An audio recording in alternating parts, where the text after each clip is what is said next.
සුබ දවසක් වේවා මගේ ආදරණීය යාළුවනේ. පොටර්ස් වර්ල්ඩ් එකට අපි ඔගොල්ලොන්ව සාදරයෙන් පිළිගන්නවා.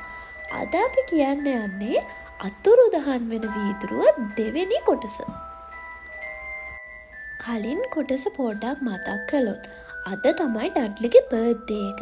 ඩර්ස්ලිලා ඩඩ්ලිගේ හැම බර්ත්ඩේ එකටම එයාගේ යාළුවොත් එක්ක අවුටින් එකක් යනවා. ඉතින් අද ඒ අවුටින් එක යන්න ප්ලෑන් කර ඉද්දි තමයි දැනගන්නේ වෙන අවුරුදුවල හැරීව නතර කරලා යන මිසිස් ෆික්ගේ කකුල කැඩිලා කියලා. ඒ නිසා අද එයාට හැරීව බලාගන්න විදියක් නෑ කියලා. අනිත් හැමෝම මේ ගැන කනගාටු වෙන අතරේ හැරී නම් හිටියේ හුඟක් සතුටින්. අද එතන ඉඳන් කතාව බලමු.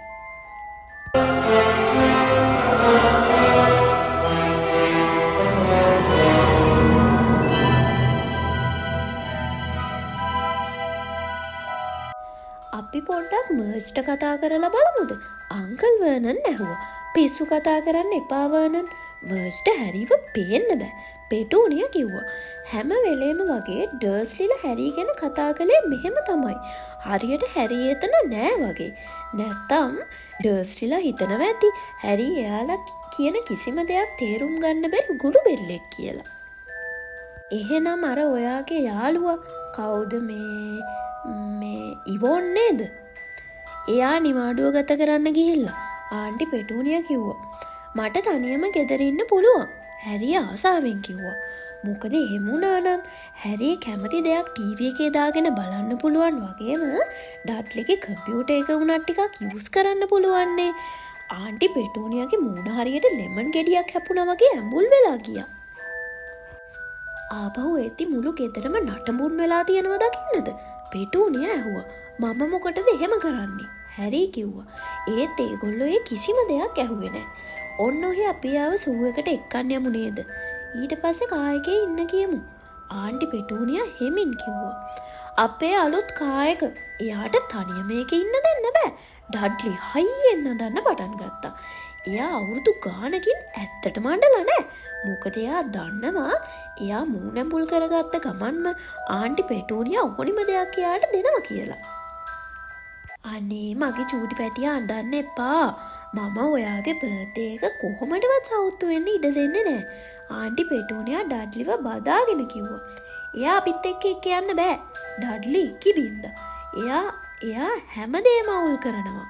එයා අම්මට තුරුල් වෙලා හැරී දිහා බලලා නපුරු විදියට hina වුණා. දොරේ සීනුව වදින්න ගත්තේ මේ වෙලාවේ. අනේ දෙයියනේ අන්න එයාලා ඇවිල්ලා.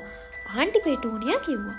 ඩඩ්ලිගේ හොඳම යාළුවා පියර්ස් එයාගේ අම්මත් එක්ක දොරෙන් ඇතුළට ආවා. පියර්ස් කියන්නේ කෙට්ටු ළමෙක්. එයාට තියෙන්නේ මීයෙක්ගේ වගේ මූණක්. ඩඩ්ලි කාට හරි අල්ලගෙන ගහන වෙලාවට පියර්ස් තමයි ඒ ගුටි කන ළමයාගේ අත් දෙක පිටිපස්සට කරලා අල්ලගෙන ඉන්නේ. ඩඩ්ලි අඬන එක පාරම නතර කරා. පැය භාගයකට විතර පස්සේ හැරී ඩඩ්ලියන් පියර්ස් එක ඩඩ්ලිලාගේ කායකේ පිටිපස්ස සීට් එකේ වාඩි වෙලා හිටියා. එයා ජීවිතේ පළවෙනි වතාවට සුවකට යන ගමන් තමයි හිටියේ. හැරීව එක්කන් යනව ඇර අංකල්ටයි ආන්ටිටයි කරන්න වෙන කිසිම දෙයක් ඉතුරු වෙලා තිබුණේ නැහැ. හැබැයි හැරීව ඒගොල්ලොත් එක්ක යන්න කලින් අංකල් වර්නන් හැරීව පැත්තකට අරගෙන කතා කළා. මම ඔයාට අනතුරු අඟවනවා වර්නන් කිව්වා. එයාගේ දම්පාටට හුරු ලොකු මූණ හැරීගේ මූණටම ලං කරලා කිසිම අමුතු දෙයක් සිද්ධ වෙන්න බෑ මොනවම හරි විකාර දෙයක් කළොත්. ක්‍රිස්මස් එක වෙනකම්ම ඔයාට කබඩ් එකේ හිර වෙලා ඉන්න වෙනවා. අංකල් වර්නන් නපුරු විදියට කිව්වා. මම මුකුත් කරන්නේ නෑ හැරී අවංගවම කිව්වා. ඒත් අංකල් වර්නන් එයාව විශ්වාස කළේ නෑ. ඇත්තටම කවුරුත් එයාව විශ්වාස කළේ නෑ. ප්‍රශ්නේ කියන්නේ හැරී ඉන්න තැන්වල නිතරම වගේ අමුතු දේවල් සිද්ධ වුණා. කොච්චර කිව්වත් හැරී නෙවෙයි ඒ දේවල් කරන්න කියලා ඩර්ස්ලිලා පොඩක්වත් පිළිගත්තේ නෑ. එක දවසක් හැරීව බාබර්ස්ලා ගාවට කොණ්ඩේ කපන්න එක්කන් ගිහින් හෙම්බත් වෙලා හිටිය ආන්ටි පෙටූනියා කතුරක් අරගෙන හැරීගේ කොණ්ඩේ කොටටම කපලා දැම්මා. ඇත්තටම තට්ටෙටම කපලා දැම්මා. ඒත් පුංචි කොණ්ඩේ කෑල්ලක් විතරක් හැරීගේ නළලේ සලකුණ වැහෙන්න ඉතුරු කළා. ඒක දැකපු ඩඩ්ලි හැරීට හොඳටම hina වුණා. එදා මුළු රෑම හැරී කල්පනා කර කර හිටියේ පහුවදාට ඉස්කෝලේ යන්නේ කොහොමද කියලා. මොකද දැනටමත් ඉස්කෝලේ ළමයි හැරීගේ බාච්චු ඇඳුම් වලටයි සෙලෝ ටේප් ගහපු කණ්ණාඩි කුට්ටමටයි කොහොමත් hina වෙවි තමයි හිටියේ. ඒ ඊළඟ දවසේ උදේ නැගිටලා බලද්දී ආන්ටි පෙටෝනියා කොණ්ඩේ කැපුවද කියලාවත් හොයාගන්න බැරි වෙන විදිහට තිබුණ විදිහටම හැරීගේ කොණ්ඩේ වැවිලා තිබුණා. මේ සිද්ධියට ඇත්තටම හැරීට සතියක් කබඩ් එක ඇතුලේ හිර වෙලා ඉන්න උනා. හැරී කොයි තරම් කිව්වත් එයාගේ කොණ්ඩේ වැවුන හැටි එයා දන්නේ නැහැ කියලා ඩර්ස්ලිලා පොඩ්ඩක්වත් පිළිගත්තේ නැහැ. තව දවසක් ආන්ටි පෙටෝනියා ඩඩ්ලිගේ පරණ හිර තැඹිලි පාට බෝල තියෙන දුඹුරු පාට ජම්පර් එකක් හැරීට අඳවන්න හැදුවා. ආන්ටි පෙටෝනියා එයාගේ උපරිම ශක්තිය දාලා ඒ ජම්පර් එක හැරීගේ ඔළුවෙන් පහළට අදින්න හදද්දි ඒ ජම්පර් එක බලාගෙන ඉද්දිම එන්න පුංචි වෙන්න පටන් ගත්තා.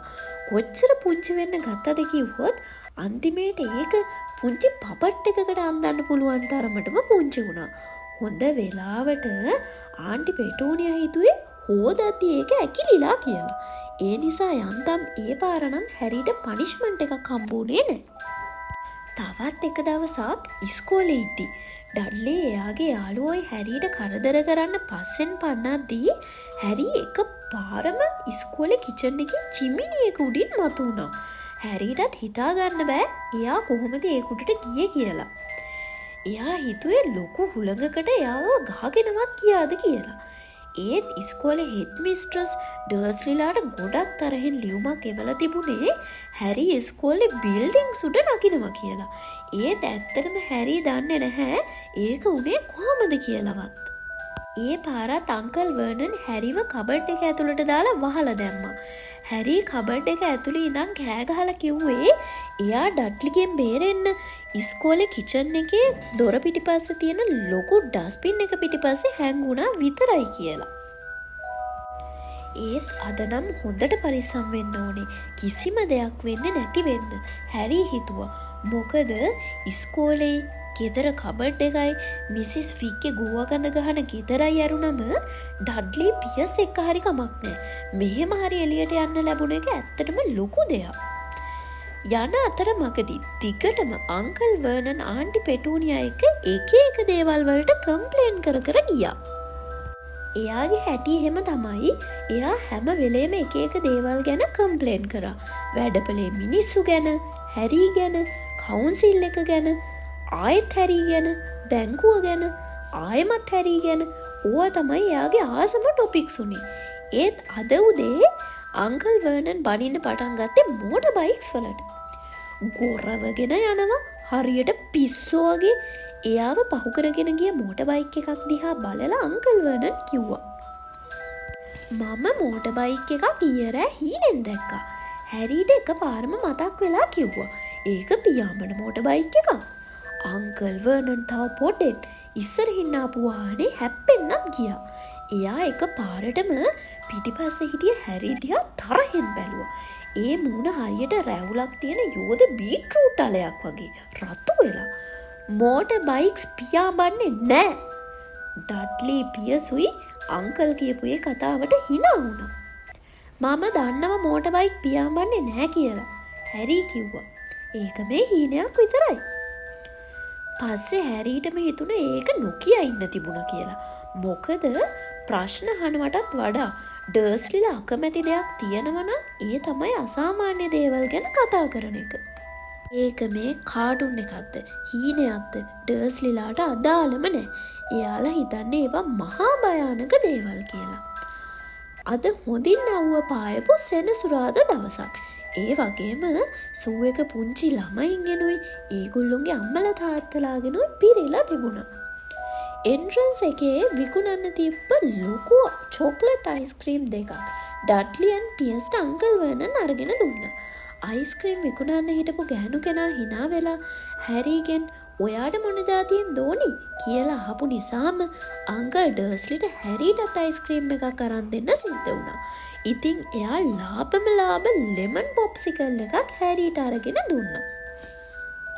ඒක නරකමත් නෑ හැරි හිතුවා. අයිස්ක්‍රීම් එක කන ගමන් ඒගොල්ලෝ සූ එක ඇතුළට ගියා. ලොකු ගෝරිල්ලෙක් උගේ කුඩුව අත්වලින් පහුරු ගගා හිටියා. ඌව දකිද්දි හැරීට මතක් වුණේ ඩඩ්ලිගේ මූණමයි. ගෝරිල්ලා ටිකක් සුදු වුණා නම් ඇත්තටම ඩඩ්ලි වගේමයි. හැරි හිතුවා. මතක ඇති කාලෙකින් හැරීට හම්බ වෙච්ච හොඳම උදෑසන තමයි ඒක.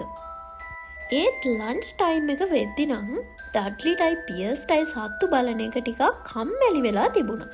ඉතින් හැරි ඒ දෙන්නගෙන් පොඩ්ඩක් දුරින් ඇවිදින්න වග බලා ගත්තා. මොකද සත්තු බලන එක එපා වුණොත් ආපහු එයාලගේ ෆේවරිට් හොබි එක මතක් වෙලා හැරිට අල්ලන් ගහන්න එහෙම આવොත් කියලා.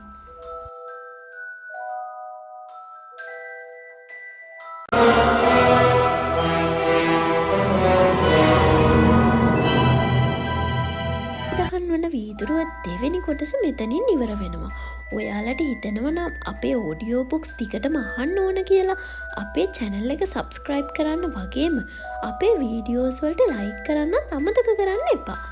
එහෙනම් අතුරුදහන් වන වීදුරුව 3 වන කොටසෙන් ඉක්මනටම හම්බ වෙමු. එතකන් ඕගොල්ලෝ පරිස්සමෙන් ඉන්න.